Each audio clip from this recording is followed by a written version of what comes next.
ladies, gentlemen, furries, and often forgotten actress Jodie Foster. Today, we're going to be talking about a kind of iconic firearms manufacturer who has a special place in history today. So, March 30th, 1981, then President Ronald Reagan was almost assassinated by a individual who was mentally ill, was seeking the attention of Jodie Foster, and attempted to assassinate then President Ronald Reagan. The assassin used a .22 caliber ROM RG-14. We don't have an RG-14, but today we are taking a look at the ROM RG-10. This firearm is kind of cool for its influence in that, but it's also kind of cool because this was the first firearm I ever got to hold as a child, although it wasn't exactly in a innocent or cool manner.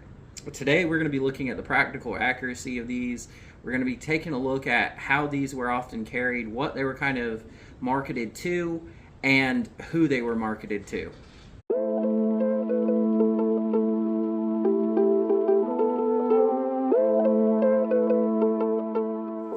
So these guns were kind of neat in the fact that during the 70s, 80s, there was kind of an era of cheap, inexpensive pocket pistols, which most people refer to as Saturday night specials. The RG-10 was one of these. There were a number of other manufacturers. We're going to be primarily featuring the RG-10 today. However, I do have a bonus surprise for you guys.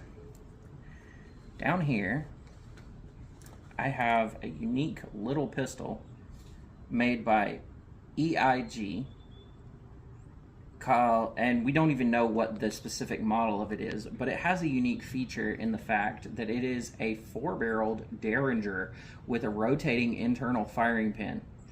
This kind of plays into the same thing as the RG-10, and that's kind of the reason I wanted to feature it today. This was, once again, another featuring of that Saturday night special that was oh so popular in the 70s and 80s, where you could get a fairly small caliber pocket pistol to carry with you wherever you went that was highly concealable, and there wasn't really a whole lot going on with it. It wasn't until later on in the 80s and early 90s that these kind of pistols ended up being slapped bans on and really were tried to make go away because of the fact that they were so heavily used in crimes and activities that were considered less than legal. So, like a lot of other revolvers, the RG-10 is a double action, single action revolver. What that means is you can manually operate the cylinder, which is right here, by working the trigger, meaning you get a long, heavy double action pull, or by operating the hammer, which gives you a light, crisp, single action pull, rotating the cylinder and locking it in place for whenever you fire. This is very, very different from our other handgun, which we're going to be looking at today, which is very unique and different in the fact of, I'm going to pull this latch right here and open this up so you guys can hopefully see it. Now right in here, we have a rotating firing pin that has the capability of striking all 4 of these rounds. So this is something that's kind of unique and you didn't really see in a lot of pistols. It was something that was only featured in this handgun as far as I know, and one other handgun that was very unique at the time in the 70s and 80s called the COP 357. Ian McCollum has featured it. A couple other people have talked about it. It was wildly impractical. It was meant to be an off-duty sidearm for police officers who utilized a rotating firing pin, same as this one. However, it was in the monster caliber of .357. Kind of like this gun, it didn't have super long grip on it. It was meant to be small, concealable, and it just wasn't very practical to shoot. However, today we're shooting these with 22 shorts, and as you can see in a second, it's very comfortable to shoot. Accuracy leaves quite a bit to be desired, but we're shooting rimfires, and if anybody knows anything about rimfires typically leave a lot to be desired in the fact of they're not super accurate, nor are they super reliable. Unfortunately, with the technology of rimfires, which dates back to the Civil War era, they use a very interesting and kind of dated proprietary technology of the rim is the actual starter to the chemical process of firing the round. In so doing, you don't always get a great ignition. Center fire cartridges are much more reliable, and that's why they're pushed if you're going to be doing some sort of concealed carry. But let's go ahead and take some shots. Now obviously you don't have to use two hands. You're more accurate probably using two hands, but we'll just use one.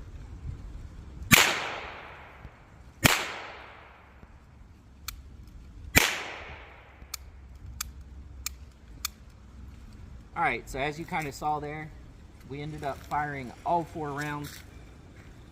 And I believe whenever we pull this out, we will have at least one. There it is. Failure to fire. This is fairly common with rimfire, pistol technology, and rifle technology. Like I said, the ignition system on these rimfire rounds are just not as accurate, or whatever you would like to say as far as that, in them igniting the propellant and causing your ignition that you want, which is a big reason why, in my opinion, we've went away from carrying rimfire cartridges for self-defense. Now, 22 Magnum is a lot more reliable in that, and was, if I was going to carry, which I wouldn't recommend, carrying a rimfire for self-defense, it would probably be a 22 Magnum. However, I would highly encourage going to a center fire cartridge for any kind of defensive firearm. So now we're going to take a couple shots with the ROM RG-10. So again, this features double action, single action. I'll take a couple shots with the double action so you guys can see that, and then single action.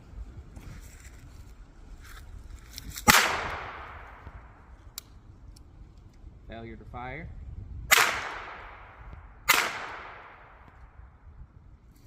Now, this thing has a really heavy, I would probably guess a 10-12 pound trigger in double action mode. However, we're going to switch it over to single right here.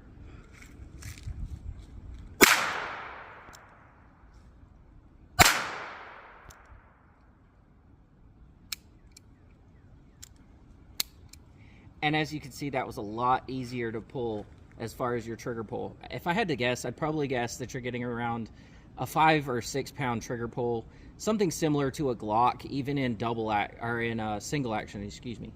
Even in single action, you're getting something similar to a good, or what most people would consider good, striker fired single action trigger pull on these.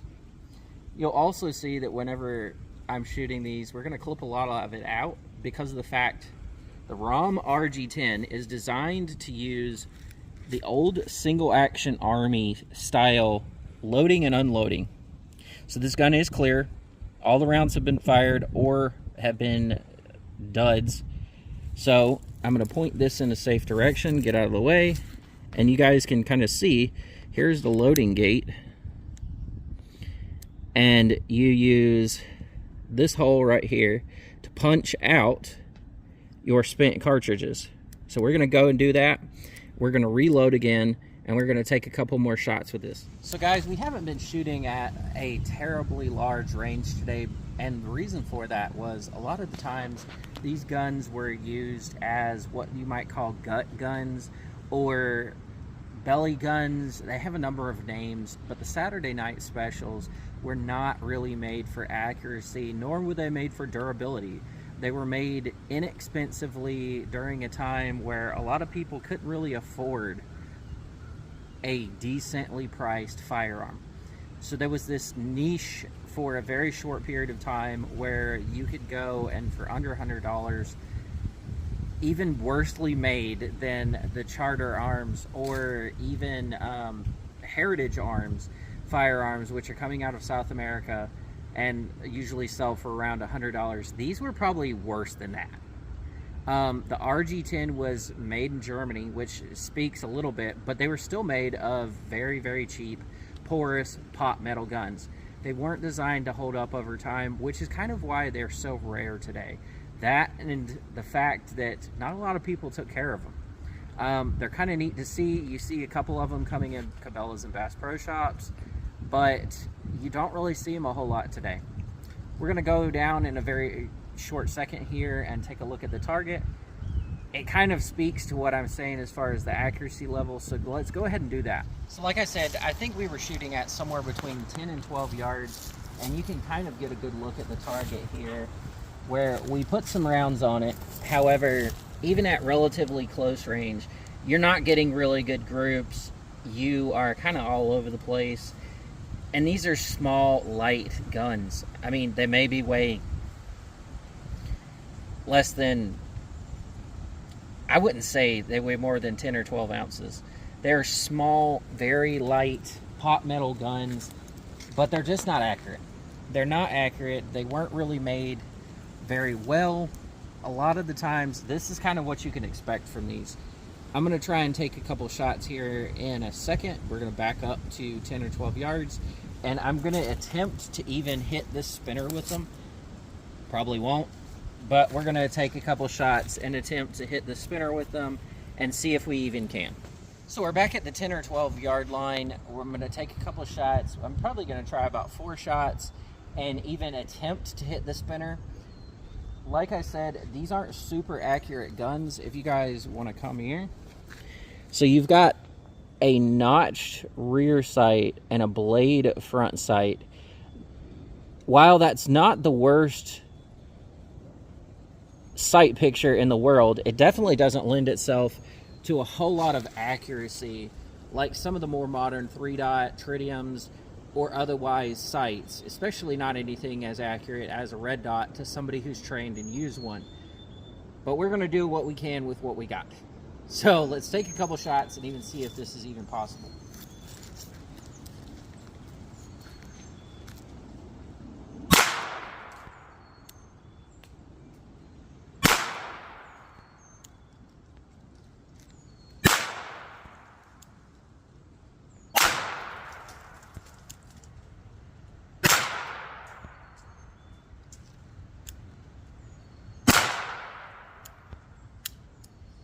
And we are out on the ROM. All 6 shots fired that time. We didn't have any duds, which is pretty remarkable for this 22 short.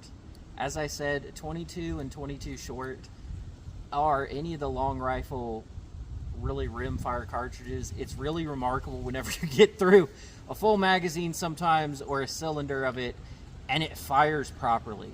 Remington, CCI, Federal, they all do a really good job of being the best they can at a cartridge that definitely is dated.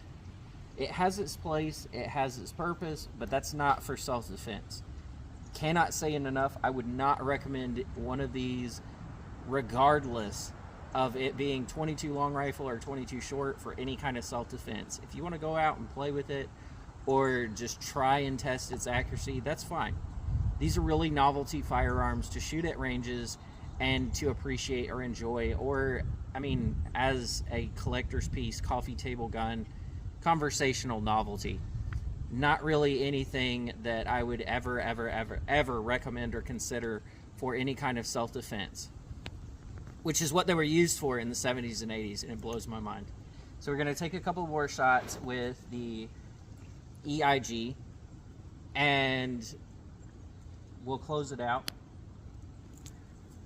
I'm going to try one-handed and see how many of these 4 shots I can actually put on our target down there.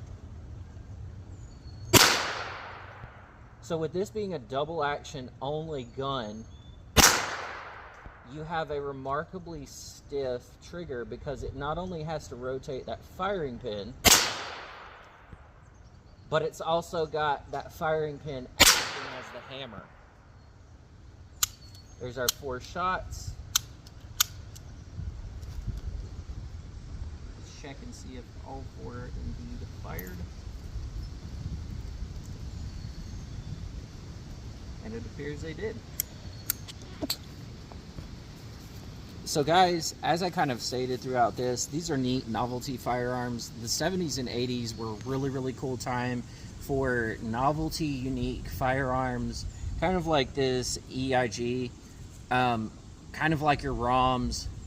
They were an interesting time and place in firearms where you had a lot of foreign importers bringing in cheap, inexpensive firearms that maybe if you were a teenager and you didn't have a lot of money coming in and you were just working your first job at a movie theater, you could afford that. 22 was even cheaper than it is now.